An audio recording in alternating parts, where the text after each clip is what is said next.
4살 때부터 성에 대해서 질문을 하기 시작하거든요. 엄마, 아빠, 아기는 어떻게 생기는 거야? 정자 남자가 그래서 도대체 어떻게 만나는데 월경을 하다가 사람이 죽을 수도 있나요?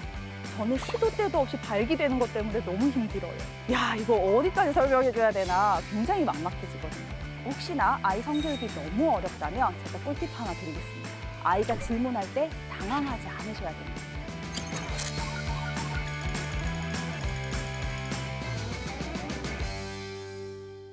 본격적으로 성교육을 시작하기 전에 제가 양육자님들이 얼마나 아시는지 체크해 볼 수 있는 몇 가지 문항을 준비를 했습니다. 제가 읽어드릴 테니까 천천히 한번 체크를 해보시면 좋을 것 같습니다. 1번, 남성은 평생 동안 정자를 만들어낸다. 2번, 여성은 평생 동안 배란한 난세포를 갖고 태어난다. 3번, 남성의 귀두와 여성의 음액은 상동기관이다. 4번, 월경을 하면 바로 키 성장이 멈춘다.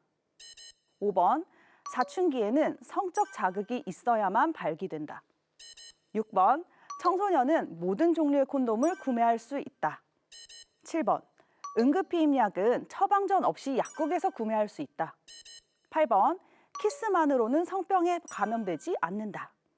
9번, 성폭력은 우발적이라기보다 계획적 요소가 많다.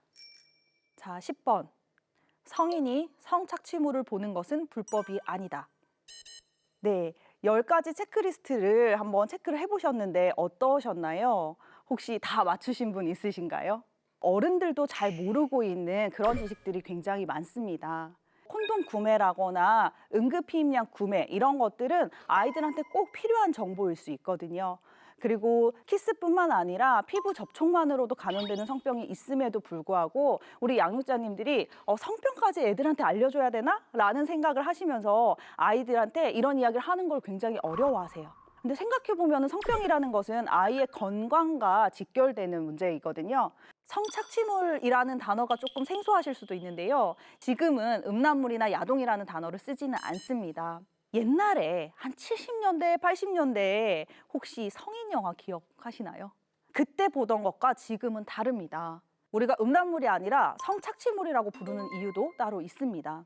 최근으로 들어올수록 연출돼서 정말 성인 영화로 합법적으로 만들어진 게 아니라 불법으로 촬영된 피해 영상물들이 굉장히 많다라는 거죠. 그래서 이 성착취물은요, 한국에서 한 번도 합법이었던 적이 없었다.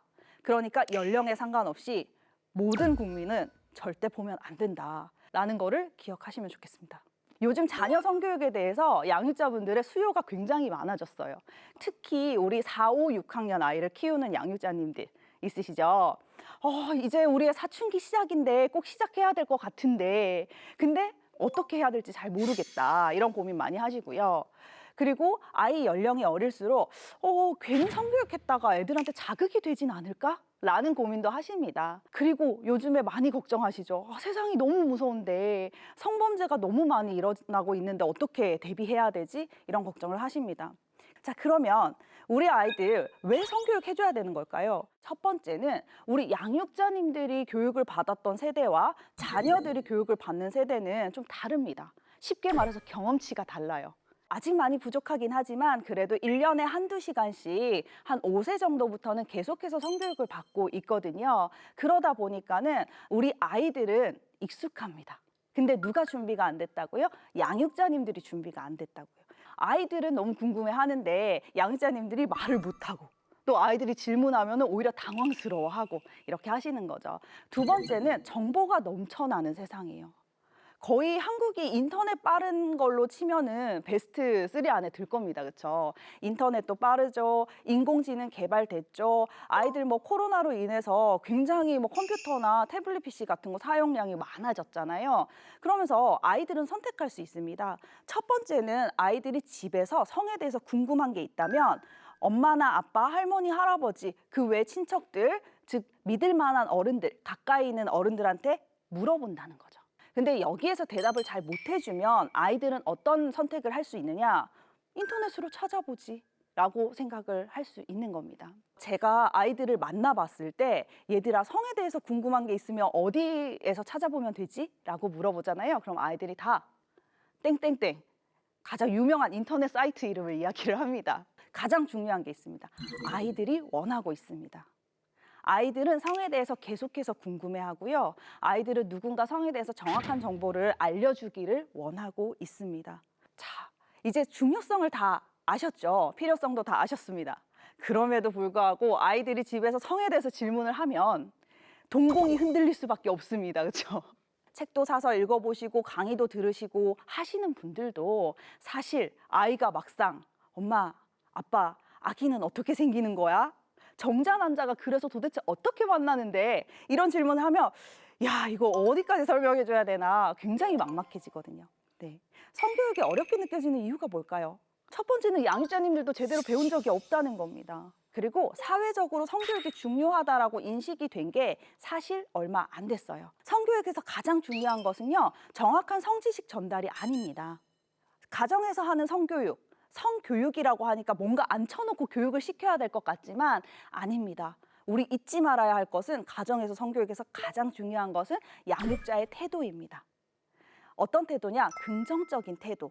아이가 성에 대해서 집에서 이야기했을 때 당황하거나 아이를 다그치지 않고 그래 네가 어디 가서 그런 얘기 하겠냐. 엄마 아빠한테 얘기해라. 가족들끼리 있을 때 얘기해라. 여기서 궁금한 거 다 풀고 가라. 이런 마인드로 집안 분위기를 만드는 게 가정 성교육에서 가장 중요한 점입니다. 제가 1시간 반, 2시간을 강의를 해도 마지막 질의응답 시간에 꼭 질문을 하세요. 강의 잘 들었습니다. 근데 우리 애가 6살인데요. 이런 행동을 해요. 어떻게 해야 되죠? 우리 아이가 이제 5학년인데 어떻게 성교육해야 되죠?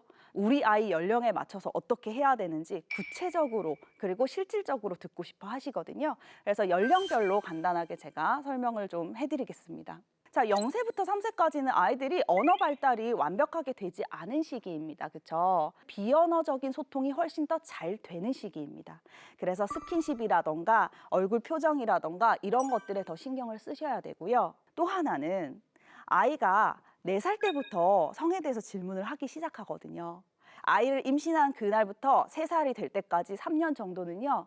아이가 성에 대해서 질문할 때를 대비해서 양육자가 꼼꼼하게 준비해야 되는 시기라고 생각을 하시면 됩니다. 자, 그럼 아이 성교육에 대해서 언제 공부를 한다고요? 아이 3세 때까지 공부를 하시는 겁니다. 4세부터 7세는 인간이 발달하는 데 있어서 굉장히 중요하고 폭발적으로 뭐든지 발달하는 시기이거든요. 그러다 보니까 아이들이 질문이 많아집니다. 언어 발달도 되고요. 왜? 이건 왜 그런데? 이런 질문도 많이 하죠. 사실은 자아가 만들어지고 있는 시기라서 그런 거거든요.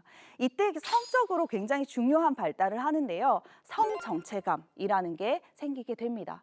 남성과 여성, 남자와 여자가 뭐가 다른지 이런 것들에 대해서 궁금해하기 시작한다는 겁니다. 그래서 어제까지 아무렇지 않았던 아이가 샤워를 시키는데 많이 엄마나 아빠의 몸을 쳐다보면서 왜 나랑 다르지? 라고 이야기를 하거나 엄마 나는 서서 쉬하는데 엄마는 왜 앉아서 쉬를 하는 거야? 어디서 쉬가 나오는 거야? 이런 얘기를 할 때 굉장히 당황스러워 하시거든요. 그래서 이때부터가 굉장히 중요합니다. 아이가 질문할 때 당황하지 않으셔야 되는 겁니다. 편하게 받아주는 연습을 하시는 게 필요합니다. 자, 초등학생이 되면요. 또 다른 고민거리가 생깁니다. 우리 아이 이제 학교도 가고 다른 친구들도 많이 만나고 본격적인 사회생활의 시작이잖아요. 그래서 성적인 정보들을 접하게 될까 봐 굉장히 많이 고민을 하십니다. 네, 마지막 기회가 왔습니다. 초등학생이 됐을 때는 이때부터는 본격적으로 앉혀놓고 하는 성교육 시켜주셔야 됩니다. 초등학교 고학년이 돼서 사춘기가 시작되면은 성교육을 시켜주면 된다. 라고 이야기를 하는 전문가들도 있는데요. 전문가마다 의견은 다르지만 명확한 거는 하나입니다. 요즘에 사춘기가 굉장히 빨라졌습니다. 초등학교 2학년, 3학년들도 연애를 한다고 합니다. 네, 성교육을 언제부터 해야 될까요? 초등학생이 들어가면 늦지 않게 성교육을 시켜주셔야 됩니다. 혹시나 아이 성교육이 너무 어렵다면 제가 꿀팁 하나 드리겠습니다. 어려운 책 보시지 않으셔도 됩니다. 네, 제가 쓴 양육자님들을 위한 책 이런 거 안 보셔도 됩니다. 그것보다 첫 번째 단계는 뭐냐? 아이들이 보는 성교육 만화책 같은 거 있죠? 그런 거 보시고 아이와 대화를 시도하시면 됩니다. 그런 책을 보시면 요즘 아이들이 이 정도 배우는구나. 그리고 우리 아이 연령에 이런 식으로 설명을 하면 되는구나. 이런 것들을 한눈에 보실 수 있거든요. 그래서 아이들 보는 성교육 책을 보는 것만으로도 도움이 됩니다. 강연을 할 때 이런 이야기를 하면 종종 양육자님들께서 아이들이 보는 책이 너무 적나라해요. 이거 애들한테 보여줘야 되나 너무 고민이 돼요. 지금 나오는 책들은 특히나 어디에 심의를 거쳐서 출판이 되는 책들은 믿으시면 되고요. 그리고 실제로 아이한테 교육을 할 때 성에 대해서 우리 몸에 대해서 알려주실 때 말로 하는 것보다 훨씬 더 효과적인 방법은 그림을 통해서 설명해 주시거나 책을 보면서 아이와 함께 대화 나누시는 겁니다. 자, 가장 많이 성교육을 문의를 하시고 고민을 하시는 초등학교 고학년 시기입니다. 사춘기 시작되죠. 빠른 친구들은 3학년 정도부터 사춘기가 시작되고요. 또 평균적으로 한 5학년, 6학년 정도 되면 2차 성징이 본격적으로 일어납니다. 이때부터는 우리 몸에 대해서 특히 2차 성징에 대해서 조금 비중 있게 알려주실 필요가 있습니다. 기억하셔야 되는 거는요. 2차 성징은 언제 올지 모르기 때문에 미리 알려주시는 게 좋습니다. 또 하나 부탁드리고 싶은 거는요. 사춘기 이야기 할 때 굉장히 어둡고 우울하고 부정적인 이야기를 많이 하시거든요. 아이들한테 물어보면 그래요. 사춘기가 오면은 우울해진대요. 감정 기복이 심해진대요. 또 뭐가 있을까요? 성적 떨어진대요. 말 안 듣는데요. 반항한대요. 누구 표현일까요? 우리 양육자님 표현입니다. 아이들이 자기의 사춘기 그리고 2차 성징에 대해서 긍정적으로 생각하고 와, 내가 진짜 멋있는 건강한 어른이 되어가는 거구나 라고 인식할 수 있도록 우리 긍정적인 이야기, 이런 이야기들을 좀 많이 해주시면 좋겠습니다. 선생님, 성교육을 할 때 자녀의 성별에 따라 각각 신경 써서 알려줘야 할 부분이 있나요? 딸의 성교육, 아들의 성교육 고민을 많이 하시는데요. 첫 번째 원칙은 이거입니다. 아들, 딸 구분 없이 성교육은 둘 다 필요하고 같이 받아야 된다라는 거고요. 두 번째, 그래도 조금 다른 부분이 있죠. 그러니까는 똑같이 설명을 할 수는 없는 거예요. 왜냐하면 신체적인 변화 중에서 다른 부분이 있기 때문에. 자, 딸들한테는 초경에 대한 이야기를 하면서 늦게 했으면 좋겠다. 키 안 큰다는데 큰일이다 벌써 하면 뭐 이렇게 시작하면서 엄마는 너무너무 힘들다. 안 했으면 좋겠다. 이런 이야기 하시면서 월경에 대해서 굉장히 부정적인 메시지를 또 많이 주고 계시거든요. 그래서 제가 5학년 아이를 만난 적이 있는데 5학년 아이가 이런 질문 하더라고요. 선생님, 월경을 하다가 사람이 죽을 수도 있나요? 이런 이야기를 하는 거예요. 귀엽지만 너무 안타까운 질문이잖아요. 이 아이는 정말 월경이라는 게 인간의 목숨과 연결돼서 질문을 할 만큼 그렇게 두려운 건가? 거기에 플러스 월경은 숨겨야 하는 것, 부끄러운 것, 수치스러운 것이라는 이미지를 아직까지도 가지고 있는데요. 우리 딸 성교육 하실 때 특히 딸의 사춘기에 대해서 이야기를 나누실 때는요. 월경에 대해서 그리고 2차 성징에 대해서 부끄러운 게 아니다라는 거를 알려주시는 게 굉장히 중요합니다. 긍정적인 이야기 많이 해주시고요. 힘들면 약 먹으면 되고 오히려 때가 돼도 월경을 안 하는 것이 건강에 문제가 있는 것일 수도 있잖아요. 그래서 이런 부분들을 이야기를 해주시고 월경을 한다는 것은 건강한 어른으로 잘 크고 있다는 신호야. 그래서 우리 40년 가까이 해야 되니까 친구처럼 잘 지내보자 라고 이야기를 해주시는 게 훨씬 더 아이들한테 도움이 됩니다. 자, 그러면 아들 성교육에서 특히 아들의 2차 성징에 대해서 어떤 거를 많이 이야기를 하실까요? 몇 년 전만 해도 몽정 이야기를 많이 했었습니다. 그런데 요즘 아이들은 몽정에 대해서는 대부분 좀 알고 있는 편이에요. 왜냐하면 성교육 시간에 배우거든요.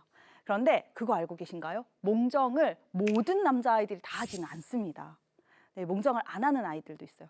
그래서 제가 궁금해서 아이들한테 많이 물어봐요. 얘들아, 사춘기 관련해서 어떤 게 제일 고민이야? 우리 사춘기를 맞이하고 있는 2차 성징이 막 시작되고 있는 남자아이들이 가장 많이 이야기하는 게 선생님, 저는 시도 때도 없이 발기되는 것 때문에 너무 힘들어요. 어떻게 해야 돼요? 라고 질문을 많이 하더라고요. 시도 때도 없이 발기가 될 수 있고 그것은 너한테 어른으로 성장할 수 있는 호르몬이 충분히 나오고 있다는 신호를 보내는 거야.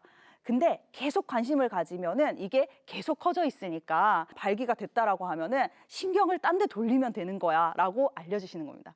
관심을 가지면 얘는 무럭무럭 자라난단다. 이런 이야기를 해주면서 관심을 끄고 하던 것에 집중. 수업 시간에는 수업에 다시 집중. 운동할 때는 운동에 다시 집중하면은 걔는 다시 원래대로 돌아갈 거야. 이렇게 알려주시면 됩니다. 자, 마지막 청소년기입니다. 양육자님들이 이런 고민하시거든요. 청소년기에 본격적으로 성행동을 할 수도 있는데 어느 정도 성교육 해줘야 되나요? 중학교 2, 3학년 정도면은 기본적인 성지식, 임신, 출산, 생식기 구조, 위생관리, 피임, 성병 이런 것들은 대략적으로 다 알고 있어야 됩니다. 이때 되면 아이들이 자꾸 멀어져요. 그래서 불안하다 보니까는 뭘 해야 될까요? 라고 고민하시는데요. 자, 이것만 기억하시면 됩니다. 청소년기 자녀들한테는 아무것도 하지 않는 게 좋습니다. 뭘 하려고 하면 싸웁니다. 그렇죠? 독립적으로 행동하려고 하고 주체적으로 결정하려고 합니다. 존중하시고요. 그리고 지금까지 쭉 쌓아왔던 신뢰의 끈, 대화의 끈을 놓지 않도록 에너지를 쓰는 게 훨씬 더 아이와 양육자 관계에 도움이 되는 성교육 방법입니다. 함께 샤워를 하면서 생식기 명칭을 알려주고 몸을 서로 보게 하는 것이 자연스러운 성교육이 된다. O일까요? X일까요? 선생님, 저는 샤워하고 팬티 입고 돌아다녀요. 근데 저희 아빠가 옷을 안 입어요. 저희 아빠 좀 만나주세요. 야, 아빠 서운하려고 한다. 아빠 삐졌어. 아빠들이 딸한테 막 뽀뽀도 하고 막 안고 너무 예뻐서 그렇게 하는 경우가 있는데 그런 것까지 조심해야 되나요? 아빠한테 뽀뽀해주면은 아빠가 용돈 줄게. 과연 좋은 성교육 방법인가? 절대 그렇지 않습니다. 자위 몇 번 해봤냐, 몽정 몇 번 해봤냐 이런 이야기들은요. 엄마 아빠는 부부 관계 얼마나 한 번씩 해? 이런 질문이랑 똑같아요.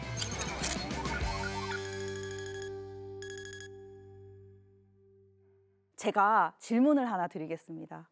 집에서 자연스럽게 옷을 벗고 돌아다니거나 함께 샤워를 하면서 생식기 명칭을 알려주고 몸을 서로 보게 하는 것이 자연스러운 성교육이 된다. O일까요? X일까요? 많은 분들이 O라고 생각을 하십니다. 왜냐하면 예전에는 그렇게 가르쳐 드렸거든요. 10년, 20년 전만 해도 성이라는 것을 아예 덮어놓고 살았어요. 집에서 절대 말하면 안 돼. 밖에서도 절대 말하면 안 돼. TV에서 키스신만 나와도 어떡하죠? TV 끄고 숙제 다 했어? 각자 방으로 흩어집니다. 너무나 억압하던 시대였기 때문에 그때 당시에 강사님들이 계속 이렇게 말씀하셨어요. 성은 자연스러운 겁니다. 인간의 인생에서 성은 굉장히 중요한 부분입니다. 그래서 가정에서 자연스럽게 이야기해 주셔야 하고 서로의 몸이나 이런 것들 샤워하거나 옷 갈아입을 때 자연스럽게 알려주시는 게 가정에서의 성교육입니다. 라고 이야기를 했었습니다. 최근 성교육에서 가장 중요하게 강조하고 있는 부분이 있습니다. 경계 존중에 대한 교육입니다. 타인의 경계를 내가 동의를 구하지 않고 침범했을 때 혹은 상대방이 거절했지만 거절을 무시하고 침범했을 때 범죄로까지 이어질 수 있거든요. 그래서 경계 존중이 굉장히 중요한 개념입니다. 가족끼리도 그런 거 해야 되나요? 네, 하셔야 됩니다. 가정에서부터 경계 존중이 제대로 되어야지만 아이가 밖에 나가서 다른 사람들한테도 이렇게 하면 안 되는구나를 배울 수 있거든요. 경계 존중에서 가장 중요한 개념 두 가지는 동의와 거절입니다. 사실 경계 존중을 훈련시키는 것은 유아 때부터 시작이 되어야 되는 겁니다. 우리 이런 거 교육시키죠. 친구 장난감 함부로 만지면 안 돼. 친구 장난감 가지고 놀고 싶을 때는 나 이거 만져봐도 돼? 라고 물어보라고 교육을 하죠. 똑같습니다. 엄마, 나 엄마한테 안기고 싶은데 안아줄 수 있어요? 나 엄마 가슴 만지면서 자고 싶은데 한 번만 만질 수 있어요? 라고 질문하는 거를 연습시키는 겁니다. 여기까지 좋았습니다. 근데 어때요? 아이한테만 동의를 구하라고 하고 양육자님들은 문을 벌컥벌컥 열고 들어가고 화장실에 있을 때도 그냥 열고 그냥 너무 신경 쓰지 마 이렇게 하시거나 아니면은 아이 사진 찍어서 아이한테 동의 구하지 않고 개인 SNS에 올리신다거나 이런 것들. 자, 양육자가 하는 대로 아이들이 따라합니다. 그러니까 동의 구하는 걸 서로 연습하시는 게 경계 존중 교육의 첫 번째입니다.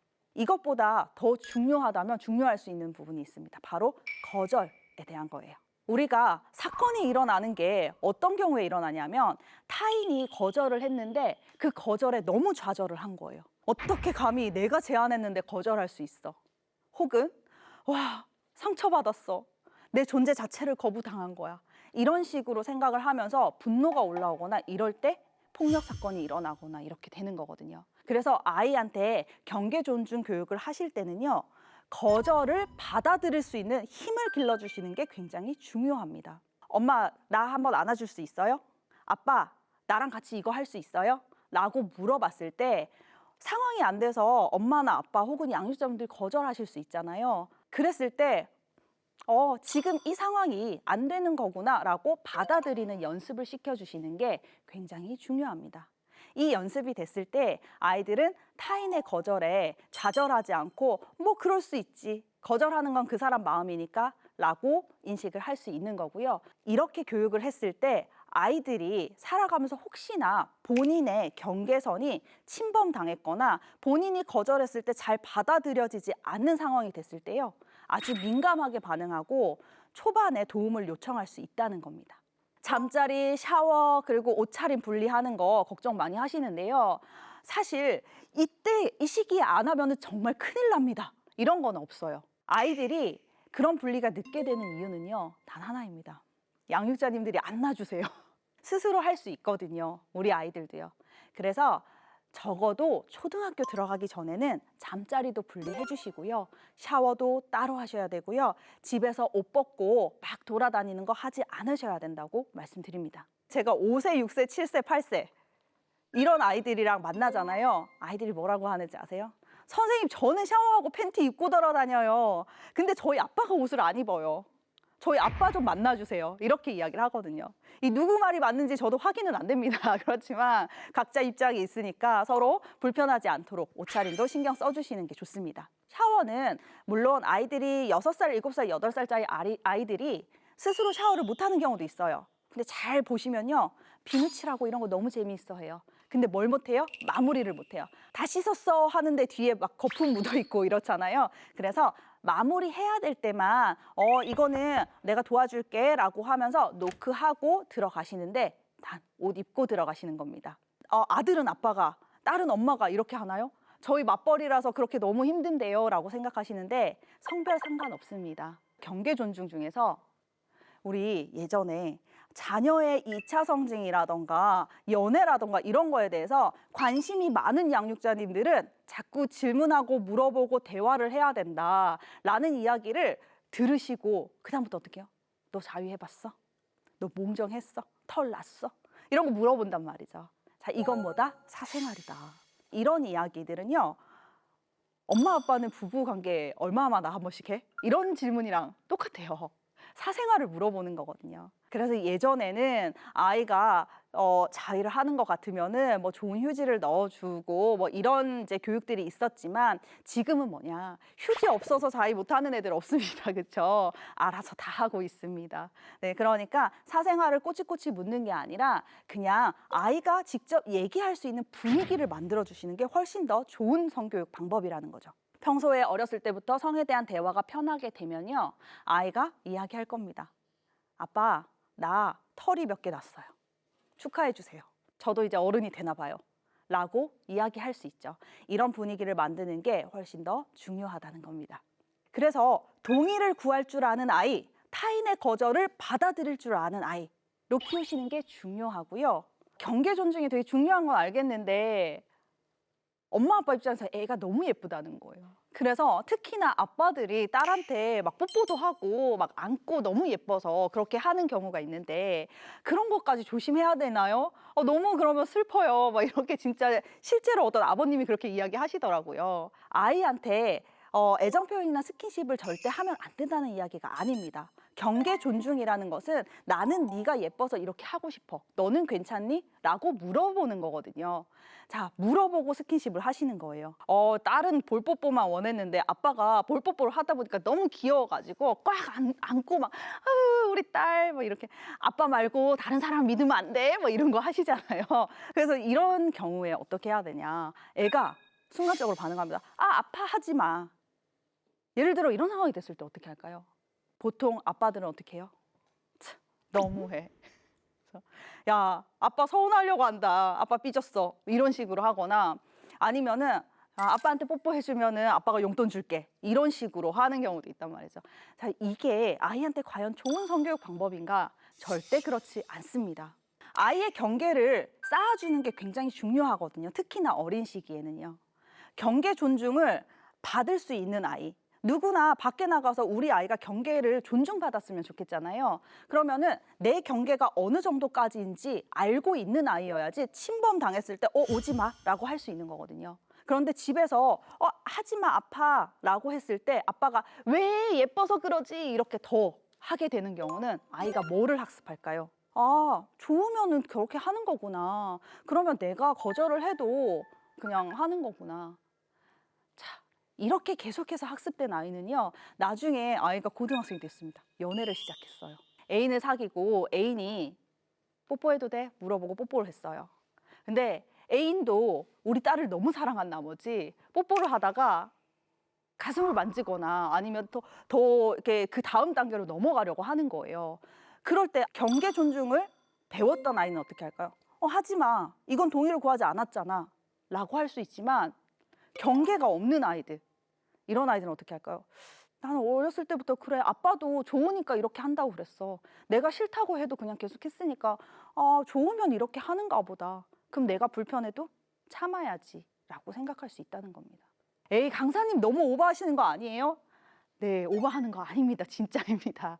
우리 아이들 어렸을 때 경계 존중 교육을 시켜주는 거, 또 스스로 경계를 쌓아나갈 수 있도록 도와주는 가정 성교육이 아이의 앞으로의 인생에 얼마나 큰 영향을 미칠지 그거를 생각을 하시고 개입하시는 게 중요합니다. 우리 양육자님들이 고민을 많이 하고 계시는 것 중에 한 가지가 초경 파티, 몽정 파티, 또 한동안 유행이었던 적이 있었고 방송에도 굉장히 많이 나왔었거든요. 괜찮은 걸까요? 자, 몽정 파티나 초경 파티의 주인공은 누구입니까? 네, 주인공은 우리 양육자님이 아니라 우리 아이입니다. 그렇죠? 그러면은 파티의 컨셉이나 파티의 여부 누가 선택할 수 있는 건가요? 아이들이 선택하는 겁니다. 그렇죠? 주인공이 선택할 수 있는 파티를 준비를 해주셔야 됩니다. 아이가 내향적이거나 아니면은 이런 초경이나 몽정에 대해서 가족들과 오픈해서 공유하고 싶지 않아 라고 생각하는 아이라면 파티는 아이한테 어쩌면 트라우마가 될 수도 있습니다. 많은 사람들 앞에서 얘 몽정했어요, 얘 초경했어요 이렇게 이야기하는 것이 어떤 아이들한테는 부끄러워. 그렇죠? 결국에 그 파티의 주인공은 누가 되는 거예요? 양육자가 되는 겁니다. 근데 반면에 또 이거 파티도 하고 용돈도 주고 막 그런데 선물도 받는데 엄마 아빠 나도 해주세요. 이런 아이들도 있을 수 있거든. 나 축하받고 싶어. 이런 아이들도 있을 수 있습니다. 그래서 초경 파티, 몽정 파티를 해줘야 되나 말아야 되나 고민하시는 건 너무 좋은 자세이고요. 그 고민의 해결은 누가 해준다? 우리 아이가 해준다는 겁니다. 그래서 아이한테 물어보시고요. 아이가 파티 해달라고 하면 아이가 원하는 방식으로 준비해서 해주시면 되고요. 또 아이가 원하지 않는다라고 한다면은 아들이 아빠를 더 편안해하면 아빠와 몽정 이야기를 하거나 아니면은 예쁜 팬티를 같이 쇼핑을 하러 간다던가 또 초경을 한 아이가 엄마랑 단둘이 뭔가를 하고 싶다라고 한다면 같이 마트에 가서 이제 월경대도 구경해보고 또 팬티도 직접 쇼핑해보고 또 이럴 때는 맛있는 거 먹어야 돼 하면서 단둘이 여자들끼리 데이트도 좀 하고 이런 식으로 우리 본질을 잊지 않으시면 됩니다. 초경 파티와 몽정 파티의 본질은 뭘까요? 아이가 건강하게 성장하고 있음을 축복하는 겁니다. 그래서 어떤 방식이든 아이가 원하는 대로 축복해 주시면 좋겠습니다.